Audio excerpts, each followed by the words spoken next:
I made 10x on my investment on a prop firm. I got 3 payouts. I failed 0 times.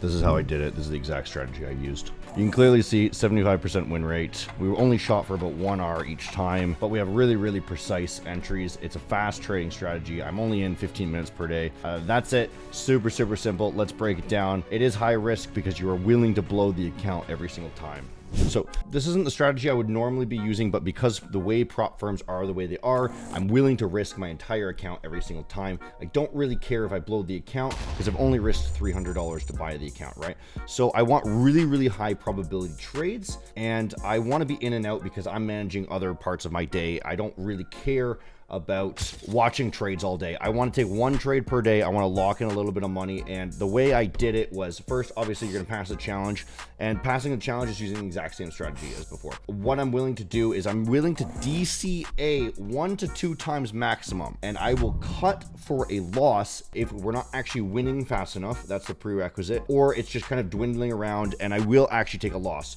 So I was able to lock in about 75% win rate, and the losses were only a few $100s. The wins were only a few $100s as well. So we're in and out very quickly, and eventually I did blow the account because I was risking full $2,000 every single time because the max drawdown was $2,000. So I would only trade the NASDAQ, and I would trade for just 15 minutes per day. I would come in at any random time. I would not trade the very open because it's too volatile. So this would have been the open candle for today, for example. This would have been the open candle, and it's quite volatile. So I would wait until at least 7, so 30 minutes after the open, and then look at the hourly to try to see what the trend is for the hourly. So 7 o'clock comes in, and this is the candle that's now forming, right? I would then look for the structure. So we did actually break that level. So we are looking at an upward movement that I'd be curious on. We did not quite make this one, right? We'd be looking for an upward movement. I knew the trend is now to the upside because we've broken that level, okay? So then I would jump down 5 minutes sort of thing. Then I would look for an area that might be of interest that we would be bouncing off of, that I would want to then enter in on. So roughly that, right? So that's the area that we're looking at, maybe this level here, right? Just a rough area that makes sense because I don't want to be watching the trade for long. I would only trade for 15 minutes per day, wait around. Then wait for the 5 minutes to show some movement to the upside, right? So we're seeing some movement to the upside probably around here, okay? I would then jump to the 1 minute. I was willing to DCA, so the entry is not very important. In previous trading styles, I might wait around and I'd wait for consolidation, wick to the side, and then break out to the upside and then take the trade. Something along those lines, but I would not. I would just enter immediately after I seen some 5 minute candle bullishness. I would enter here, and if it went away from me, I would add 1 or 2 times. The great thing about this strategy is if you do add to it, what you do is you just exit the previous position at break even. So you're entering and you're lowering your entry sign.